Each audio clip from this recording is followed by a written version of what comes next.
Hello বন্ধুরা, সবাই কেমন আছেন? আমি একজন ইনফ্লুয়েন্সার, ফেসবুকে আমার 2 মিলিয়ন ফলোয়ার আছে। এবার বই মেলায় আমি একটা বই লিখছি। আমার বইয়ের নাম হইতেছে বাঙালিকে বোকাচোদা বানানোর 103টা উপায়, যার ভিতরে 102টা উপায় পাবেন যে কিভাবে আপনি আরেকজনকে বোকা, আর আরেকটা উপায় পাবেন যে কিভাবে আপনি নিজে বোকাচোদা হবেন। ঠিক আছে বন্ধুরা, সবাই আপনারা বই মেলা আসবেন, আসার সময় অবশ্যই আপনারা ফুল নিয়ে আসবেন। অন্য কোনো ফুল আনলে হবে না, গাঁদা ফুল নিয়ে আসবেন, কারণ আমি নিজে গাঁদা, আর আমি গাঁদা মার্কার কথা লিখছি, আর আমার পছন্দের ফুল হইতেছে গাঁদা। অবশ্যই আপনারা ফুল 2টা করে আনবেন, একটা আমার জন্য আর আরেকটা আমার সাবেক প্রেমিকার জন্য। ঠিক আছে, কারণ আমার সাবেক প্রেমিকা আমার জীবনের একটা বিশাল অংশ, আমি তাকে এখনো ভুলতে পারিনি। তার দিয়ে মোটামুটি আমি আমার মার্কেটটা চালাই নিতেছি। এই এক বোকা আছে, টপিকস পাইলেই লাফাই পড়ে।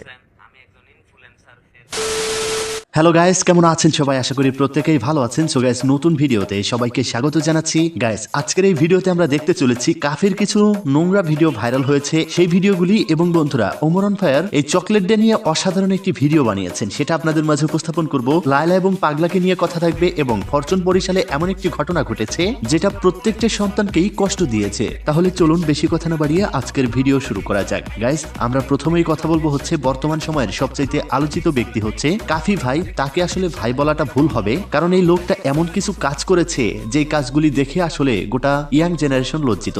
গাইজ, ফেসবুকে এখন ভোটের ট্রেন্ড উঠেছে, সেখানে লেখা হয়েছে লুচ্চা কাফিকে বইমেলা থেকে বের করে দেওয়া হোক, এবং সেখানে 18-এর বেশি মানুষ ইন্টারেস্ট হয়েছে এই বিষয়টাতে। দেখুন, গত ফ্যাসিস্ট সরকারকে ক্ষমতা থেকে নামানোর জন্য স্টুডেন্টদের পাশে দাঁড়িয়ে কিন্তু এই কাফি ভাই রাতারাতি ভাইরাল হয়, এবং পরবর্তীতে অনেকেই তাকে ভালোবাসে, অনেক ফ্যান ফলোয়ার হয়ে যায়। কিন্তু তিনি এই কন্টেন্ট ক্রিয়েশন থেকে এখন বইয়ের দোকান দিয়েছেন এবং বই লেখা শুরু করেছেন। প্রিয় দর্শক, এই কাফি হয়তো তার অতীতটা ভুলে গিয়েছে। দেখুন এক একটা মেয়ের সাথে কিভাবে ভিডিওর সামনে নিজেকে উপস্থাপন করছে। তো এই বিষয়ে কাফি কি বলে, চলুন দেখে নেওয়া যাক।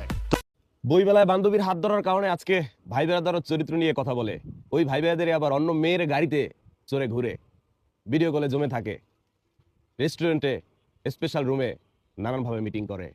ভাইয়া, পৃথিবীতে সবাই নষ্ট, কেউ ওপনে কেউ গোপনে।